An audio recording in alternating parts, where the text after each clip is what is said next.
di tahun 2024 ini sebetulnya dalam kacamata GPPU bagaimana sih Pak bisnis perunggasan di awal 2024 ini Pak? Oke, terima kasih Domi. Iya Pak.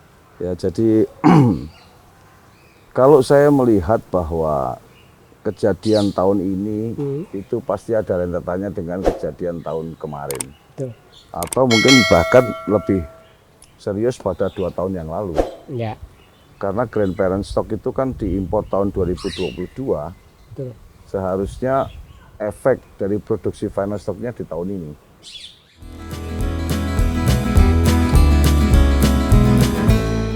Bismillahirrahmanirrahim. Assalamualaikum warahmatullahi wabarakatuh. Kembali lagi bersama kami Sobat Satwa Media. Sekarang saya dan tim sudah diterima di kediaman Bapak Ahmad Dawami, yaitu Ketua Umum Gabungan Perusahaan Pembibitan Unggas. Betul ya Pak ya? Betul. Betul, alhamdulillah. Jadi sekarang kita akan ngobrol-ngobrol banyak dengan Bapak Ketua Umum GPPU untuk membicarakan tentang situasi terkini di bidang perunggasan dari kacamata Ketua Umum GPPU. Sebelumnya terima kasih Pak sudah berkenan menerima kami di kediaman Bapak. Kita akan bincang-bincang banyak terutama tentang situasi perunggasan Pak. Di tahun 2024 ini sebetulnya dalam kacamata GPPU bagaimana sih Pak bisnis perunggasan di awal 2024 ini Pak? Oke, terima kasih Domi. Iya Pak. Ya, jadi kalau saya melihat bahwa kejadian tahun ini itu pasti ada rentetannya dengan kejadian tahun kemarin. Betul. Atau mungkin bahkan lebih serius pada 2 tahun yang lalu. Ya. Karena Grand Parent Stock itu kan diimpor tahun 2022. Betul. Seharusnya efek dari produksi final stocknya di tahun ini. Namun 2 tahun terakhir ini situasi perunggasan ini carut marut lah, dalam arti begini. Kalau bicara soal ketersediaan, Ya.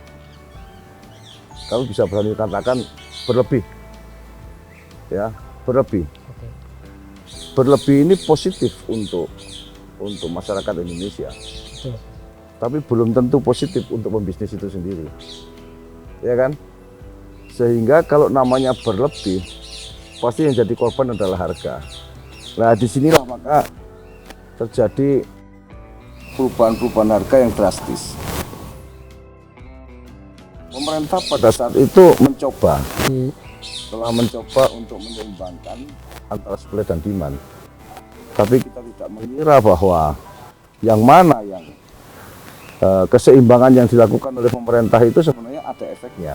Ya. Cuma efeknya itu tidak sesuai dengan harapan atau belum sesuai dengan harapan. Karena belum sesuai dengan harapan, ditambah lagi dengan akhir tahun kemarin itu banyak kejadian yang diklaim akibat perang Ukraina, akibat perang Palestina, akibat ini itu, akibat El Nino, akibat apalah. Tapi yang jelas itu membuat harga pokok jadi tinggi, bahan bakunya terutama. Jadi mencoba untuk menaikkan harga jual telur dan ayam itu mencapai standar yang wajar, tapi ternyata diikuti dengan perkembangan harga pokok bahan bakunya yang luar biasa. Nah, sehingga ditambah lagi akhir-akhir ini, Domi juga ngerti, beras saja dipakai rebutan lah dalam tanda kutip gitu loh. Meskipun dalam rangka itu pasti ada juga yang mendramatisir, ya pasti ada, ya kan. Tapi faktanya memang mencari beras agak kesulitan, bukan mencari, membeli aja agak kesulitan. Betul. Ya, itu yang saya harapkan. Akhirnya tahun 2024 ini mau tidak mau, saya berharap akan terjadi keseimbangan alami. Nah, tapi keseimbangan alami itu tentu yang saya sedih adalah nanti mungkin akan ada korban. Oke. Korbannya siapa saya tidak bisa mengatakan. Oke. Itu. Sebetulnya kan untuk komoditas daging ayam dan telur itu kan selalu menjadi primadona dalam penyediaan kebutuhan konsumsi masyarakat ya Pak, Ya. terutama untuk kebutuhan protein hewani. Nah, banyak pengamat atau banyak optimisme yang datang dari industri kita bahwa komoditas daging ayam dan telur itu akan terus tumbuh, tapi nyatanya pertumbuhannya itu hanya di kisaran 3-5%, tidak menyentuh 2 digit. Nah itu apa sebabnya dan apakah akan terulang lagi di tahun 2024? Ya, sebab utama adalah peningkatan konsumsinya yang tidak keras. Itu sebab utama. Kalau meningkatkan produktivitas mau 10%, mau 20% itu jauh lebih mudah. Tapi masalahnya pengusaha atau penyedia protein hewan ini kan juga dia berpikir, saya menyediakan tapi saya rugi, terus untuk apa bakar uang? Kan itu masalahnya. Nah ini, sehingga saya kepingin sebenarnya kayak media, kayak Domi dan teman-teman semua itu, mestinya itu lebih lebih berfokus atau terus menerus secara kontinu bagaimana menyadarkan masyarakat untuk mengkonsumsi daging unggas ini melebihi dari yang sekarang ini. Karena kita ini masih sangat rendah. Saya kasih contoh ya, saya kebetulan ada beberapa beberapa catatan di sini. Kenapa harus protein hewani? Jelas kandungan asam aminonya luar biasa. Ya. Vitamin dan mineralnya jauh lebih beragam. Ya. Kemudian kolesterol dan asam lemak jenuhnya juga ada, tapi jauh lebih rendah daripada yang protein nabati. Nah, selain itu ada enzim dan sebagainya. Ini saya lihat di sini bahwa protein hewan ini mengambil porsi yang dominan di Indonesia ini terutama. Harusnya ya kan dominan dalam meningkatkan hubungan kualitas otak dan gizi. Kalau dari awal itu tidak dikasih protein hewani atau protein hewaninya itu berkurang, anak-anak itu otaknya itu jadi kopong. Kalau sudah kopong itu permanen itu. Akhirnya akan jadi beban keluarga, bahkan beban negara kan gitu kan. Ya, itu yang diistilahkan dengan stunting itu ya. Nah itu di situ, nah, itu ya kan. Nah bahkan saya salut sih sama Menteri Kesehatan yang sekarang ini, meskipun dia bukan dokter, tapi logikanya logika yang luar biasa menurut saya. Jadi dia mengatakan bahwa jadi kita ini Departemen Kesehatan bukan Departemen Kesakitan. Jadi ya kita harus berpikir bagaimana sehat lah, untuk sehat asupan gizi lah. Dan itu akan mengalami stunting, mengurangi stunting yang luar biasa menurut dia gitu loh. Dan itu betul kalau menurut saya, ya ikan, ya telur, ya ayam, ya susu kan gitu kan. Karena pemerintah punya target mengurangi stunting itu katanya sih sampai tahun 2024 itu harusnya tinggal 14%. Nggak gampang itu, nggak gampang karena stunting itu sendiri sekarang dengan naiknya harga beras, naiknya harga-harga yang lain-lain itu, terus mungkin menurunnya income masyarakat ini, mereka prioritasnya tidak ke protein hewani lagi, berkurang. Nah ini perlu kita sadarkan terus-menerus. Ya, karena mereka kenyang sudah senang gitu loh. Ini ada kaitannya lah. Jadi negara-negara yang income per kapitanya tinggi, konsumsinya dia juga tinggi. Negara-negara yang bagus itu hampir 50 sampai 80 gram protein per hari yang diabsorpsi.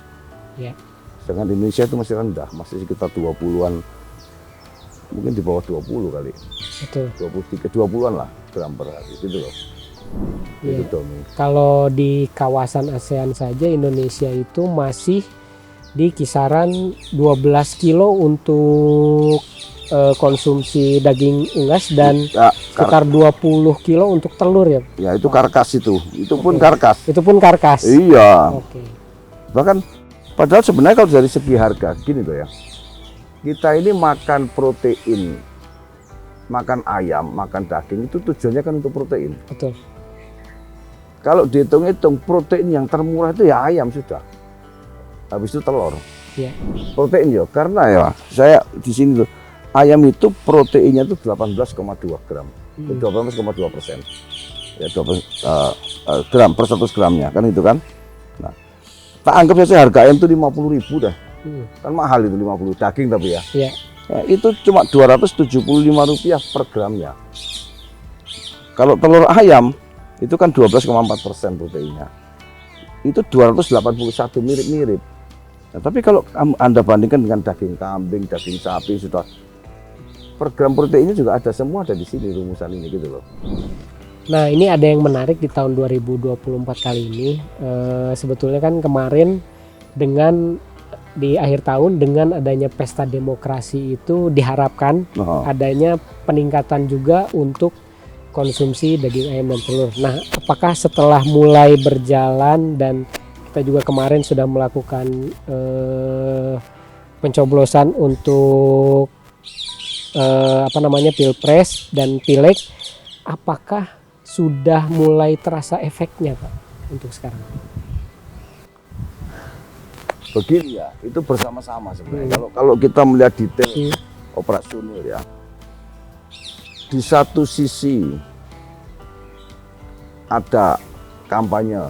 Kalau kampanye yang melalui pidato-pidato apa itu tidak ada efek lah. Tapi begitu masuk ke kampanye yang offline, nah mungkin ada, tapi juga tidak terasa hebat. Ya mereka itu kalau ya lebih banyak dikasih duit aja kan, lebih mudah kan. Nah, terus kemudian makan makanan memang ada yang misalkan di Garut kemarin ada acara 60.000, 63.000 apa pakai makanan itu ayamnya cuma berapa, tidak sampai 6.000 ekor, it's nothing sebenarnya gitu. Nah jadi saya lebih cenderung sebenarnya bagaimana meningkatkan konsumsi ini. Satu itu terus menjaga kestabilan antara yang dibutuhkan dengan ketersediaan ini seimbang atau sedikit aja lebih tinggi yang tersedia supaya kita tidak kekurangan pangan konsumsi protein.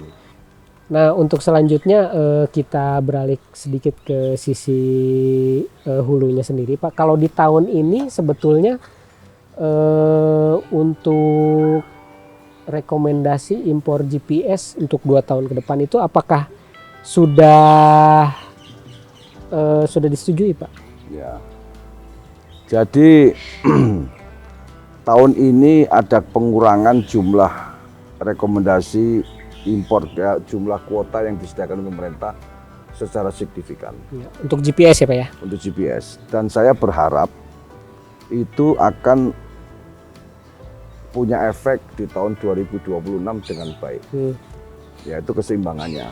Ya. Nah tentang rekomendasi importnya yang saya dengar, karena masih ya mungkin pemilu atau apa enggak tahulah ya, sampai sekarang sampai minggu lalu masih belum dikeluarkan. Minggu lalu berarti sekitar pertengahan Februari ya Pak ya? Ya itu gitu loh ya, mudah-mudahan mudah-mudahan di minggu ini sudah dikeluarkan. Tapi tidak ada masalah bagi saya, asal jangan terlalu lama terlambatnya. Karena nanti grandparent stok yang ada yang sekarang sudah ada di kandang yang tahun lalu diimpor itu masih bisa diperpanjang sedikit lah. Tapi kalau terlalu lama kacau juga gitu nanti gitu loh. Nah ini yang pengambil keputusan harus ngerti bisnisnya itu gitu loh. Makanya saya bilang kalau kita mau itu ya pertama kita harus menguasai product knowledge tentang perunggasan itu bagaimana harus tahu kan itu. Harus kita bagaimana tanya. Kalau kita tidak ngerti flow-nya perunggasan kayak apa tapi mengambil keputusan gitu ya bisa salah gitu. Betul. Ya. Betul. Nah, selanjutnya itu terkait dengan kebijakan untuk pelaku usaha yang bergerak di bidang peternakan, kan landasan hukumnya salah satunya adalah Undang-Undang Peternakan dan Kesehatan Hewan Pak. Dan juga turunannya adalah Permentan 32 tahun 2017.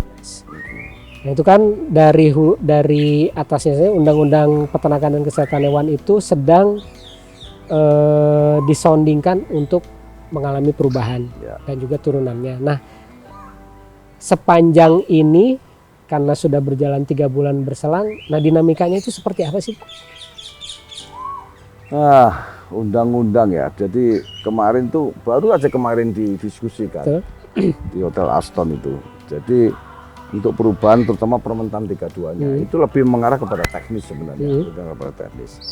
Ya kita semua sepakat bahwa kalau membuat undang-undang atau membuat peraturan pemerintah itu kalau bisa itu melihat ke depan. Satu, kita itu punya target. Pemerintah itu punya target apa? Saya sampaikan di pertemuan kemarin.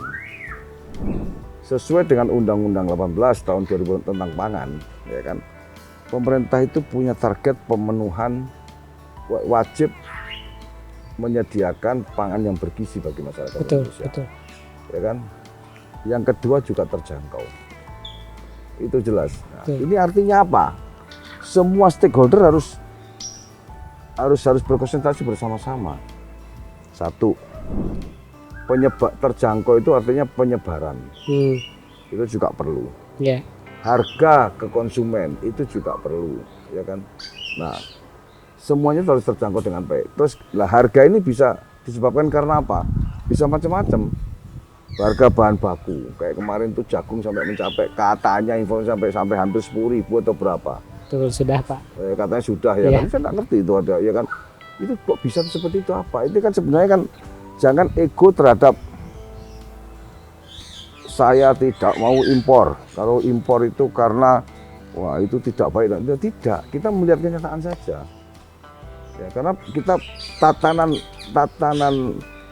bisnis kita itu masih belum sempurna. Nah itu. Tapi di sisi lain, Undang-Undang Nomor 3 di Perindustrian juga mengatakan bahwa pemerintah itu dalam tanda kutip wajib untuk melindungi industri dalam negeri. Betul. Melindungi itu ya semuanya dilindungi. Ya. Mau industri kayak mau UMKM dan sebagainya. Nah disitulah kemarin itu didiskusikan bagaimana bisa mempertemukan seperti itu antara dua idealisme ini. Tapi perubahan telah terjadi karena bagaimanapun juga ancaman impor itu paling besar. Orang kalau sudah frustasi bilang tidak apa-apa impor aja lah. Oh enggak bisa. Kalau impor kita ada ketergantungan impor dengan luar negeri, dengan negara lain, itu akan terjadi food trap. Itu justru ketahanan nasional Indonesia akan bisa rapuh. Betul. Masalah makanan kok. Betul. Begitu kita misalkan impor dari negara A tidak suka sama presiden kita atau kebijakan kita, terus langsung di stop mendadak impornya.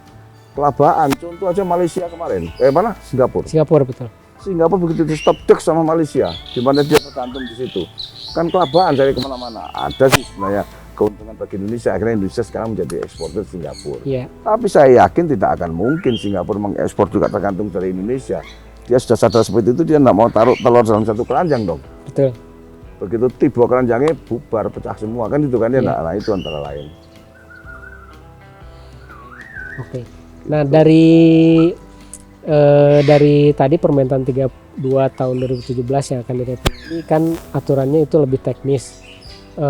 Dinamika yang ada berarti sudah mampu mengakomodir seluruh pihak, terutama yang ada di perunggasan itu, Pak. Ya harapannya begitu, kemarin masih stuck. Oke, masih stuck. Ya karena ya wajar lah Ya, betul. pemikiran A sama pemikiran B juga mungkin dipengaruhi oleh kepentingan masing-masing, bisa saja terjadi, atau mungkin kefrustasian di lain pihak juga bisa terjadi. Disitulah peran pemerintah yang tadi saya katakan bahwa dia harus bisa melihat kepentingan nasional yang lebih besar. Ya, kalau pemain swasta, peternak semua itu cuma manut kok, nggak bisa apa-apa kok. Ya, tapi pemerintah inilah yang dibutuhkan. Makanya pemerintah ini keterbukaan dalam segala data dan sebagainya juga harus penting. Menganalisa datanya dia juga penting. Yang saya lihat juga mereka sudah menunjuk satu tim analisa. Nah, tim analisa juga harus berfungsi dengan baik, menganalisisnya gitu loh. Ya. Nah ini masih belum, nanti pasti akan belajar, tidak gampang itu. Oke. Jadi masih belum akan diketok palu dalam waktu dekat. Belum lah, masih banyak. Nanti kan pemerintah akan mengkoleksi apa yang kemarin hasil hearing, dicantumkan lagi, dibuka lagi kan itu. Ya. Ya itu misalkan. Contoh saja yang sederhana. Yang rame itu kemarin itu tentang Permentan tentang pasal berapa saya lupa. Para pembibit hanya diperbolehkan piara sendiri itu 50%. Betul. Sedangkan yang 50% itu harus digunakan untuk peternak mandiri. Saya bilang jangan bicara soal angka. Angka ini bisa berubah-berubah. Sekarang saya tanya, sebagai contoh, seorang pembibit mempunyai 1 juta produksinya. 500.000 dipiara sendiri, yang 500.000 harus dijual ke peternak eksternal ya. Ternyata Peternak eksternal hanya mampu 200.000. Terus 300.000-nya dibawa kemana? Kan gitu kan? Iya. Kalau 300.000 dibawa kemana ini kan kalau dibuang akan menaikkan HPP otomatis, Betul. ya kan? Enak. Kalau tidak dibuang, dimasukkan ke internal itu sebagai jalan keluar, nanti tidak sesuai dengan 50-50 misalkan, ya kan? Ada yang menjawab, dia dibuang. Oke, anggap saja dibuang. Dibuang pun akhirnya finalnya juga ligat 50-50, karena di sini sudah 500.000, di sini cuma 200.000. Kan tidak 50-50 lagi. Iya. Maka saya usul pada itu gini aja. Semua bisnis itu kan pasti ada perencanaan, ada planning. Tinggal pemerintah mewajibkan semua breeder harus memenuhi kebutuhan peternak eksternalnya. Misalkan demikian. Nah, apa maksudnya? Ya memenuhi permintaan berapa mereka harus dipenuhi. Cuman ada cumanya kan gitu kan. Cuman ya semua itu kan ada aturannya. Jadi kan tidak bisa mendadak. Sekarang saya sudah janji sama Domi, tiba-tiba ada yang minta mengorbankan Domi kan tidak mungkin. Jadi harus ada planning 1 bulan sebelumnya, hitam di atas putih. Iya betul. Tertulis ya kan kemana arahnya, jumlahnya berapa, kemudian ditujukan ke peternak yang di peternakannya di mana, harga sudah disepakati atau belum, pembayarannya bagaimana, gitu loh. Dan itu nanti mungkin terakhir ditulis tidak diperbolehkan untuk memperjualbelikan, supaya tidak terjadi, supaya pemotongan mata rantai distribusi ini berjalan dengan baik. Itu nanti akan menjadi kata-kata terjangkau di Undang-Undang Pangan tadi gitu loh.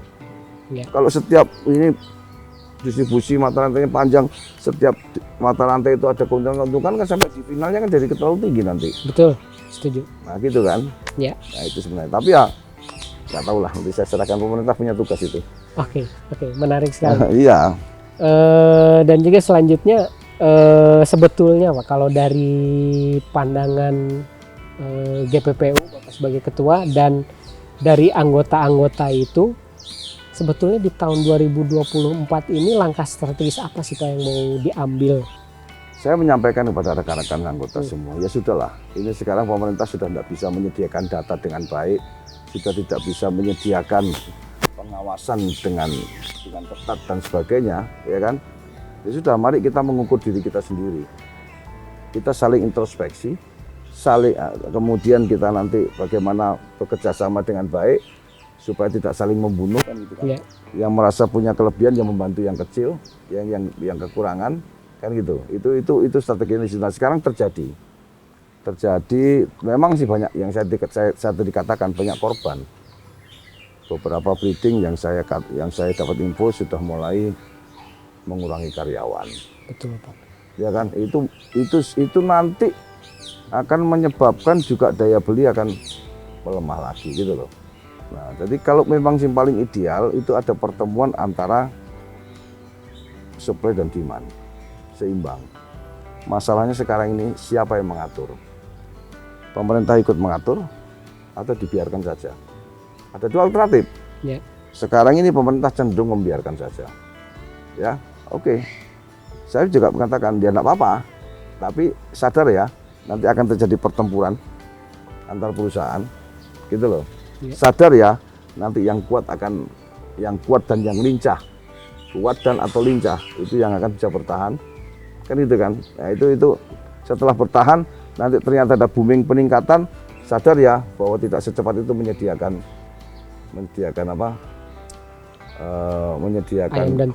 ayam dan telurnya.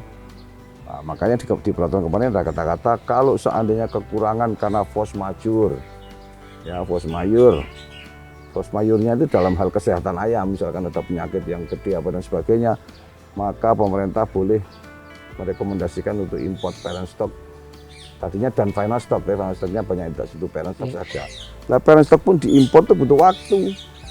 Ya asal sadar itu tidak apa-apa, tapi kalau ditata mulai sekarang, nah itu harusnya lebih smooth gitu loh. Tapi tidak apa-apa lah. Ini namanya perubahan yang terjadi, memang kadang-kadang butuh korban. Saya sendiri juga, hati saya mengatakan, waduh, semoga semua bisa bertahan dengan baik, gitu aja. Nah, ngomongin cantik dalam berkata-kata, satu lagi, ini Pak, terkait dengan grandparent stock bibit lokal Pak. Oh iya. Nah, menurut Bapak sampai sekarang itu sebenarnya dinamikanya seperti apa juga, Pak? Dinamika. Kemarin saya sudah pernah dirapatkan Grand Penas lokal. Secara pribadi saya bangga. Yang waktu saya baru kerja, baru lulus sekolah tahun 80-an, itu yang mempunyai GPS farm yang memproduksi GPS di dunia itu bisa sampai 12 sampai 14 perusahaan. Sekarang tinggal 2 menyusut di dunia ini. Loh kok sekarang ternyata timbul Grand Parent Stock lokal Indonesia, bangga dong. Iya betul. Tapi tujuannya adalah bagaimana GPS lokal itu bisa lebih mengefisiensikan ketersediaan dan produktivitas. Nah, maka dari itu tentunya saya berharap GPS yang dipiara lokal ini jangan patah semangat. Terus berjuang mempersamakan performance-nya dengan yang sementara ini diimpor. Karena harganya lebih murah. Ya, tapi bukan hanya harga lebih murah aja ya, harus performance-nya harus sama. Kalau harga GPS murah, tapi nanti performance-nya sampai ke final stock-nya itu kurang bagus, kerugiannya lebih besar Indonesia. Satu itu. Yang kedua, tentunya ini juga pemerintah sudah harus aware, terbuka untuk saatnya mungkin supaya terjadi pertandingan, ya undang dong di GPS farm dari luar negeri yang 2 itu masuk ke Indonesia. Jadi nanti ada fairness pertandingan kan itu kan. Dan diharapkan pasti akan lebih kompetitif lagi di Indonesia, lebih murah lagi. Harapannya begitu. Tapi murahnya tidak seberapa kok. Sekarang contoh ya, 500.000 ekor GPS yang diimpor setahun. Kalau seandainya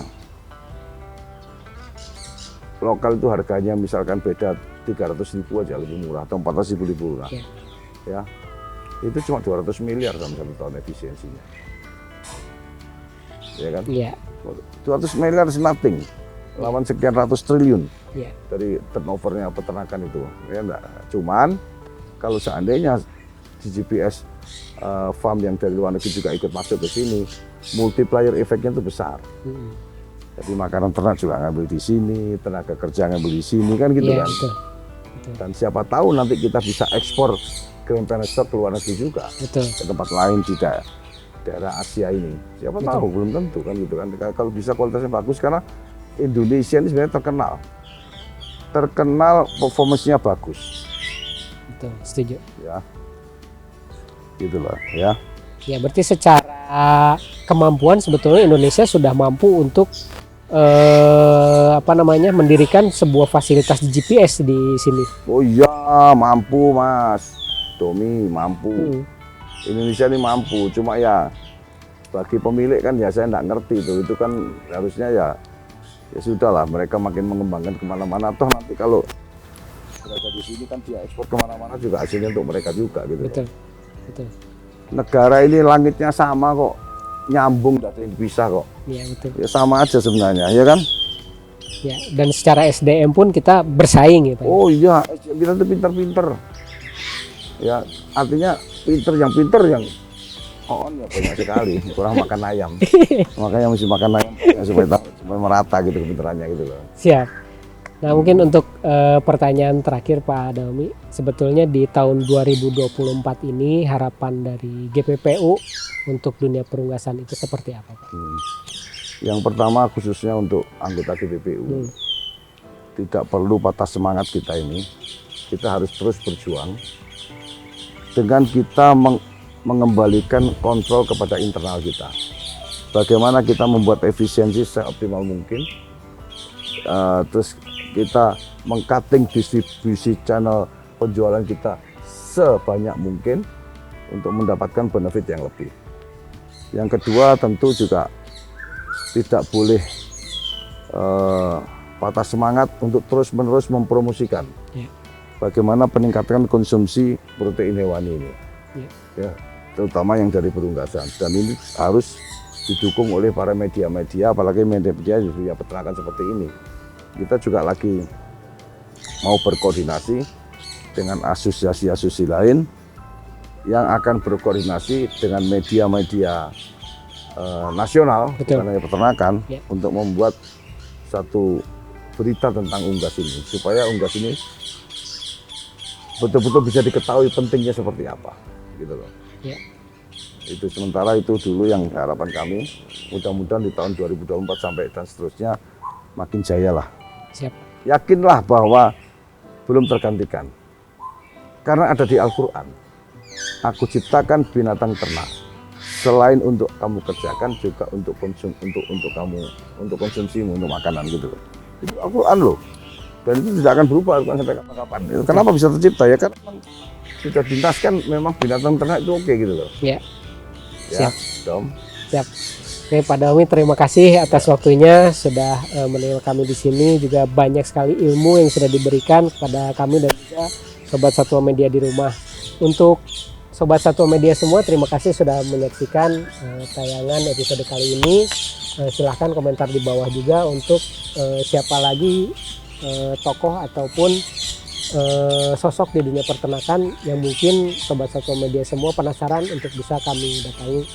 Jangan lupa subscribe dan like dan juga share apabila tayangan ini bermanfaat bagi Sobat Satwa Media semua. Terima kasih, sampai jumpa di episode selanjutnya. Assalamualaikum warahmatullahi wabarakatuh. Waalaikumsalam warahmatullahi wabarakatuh.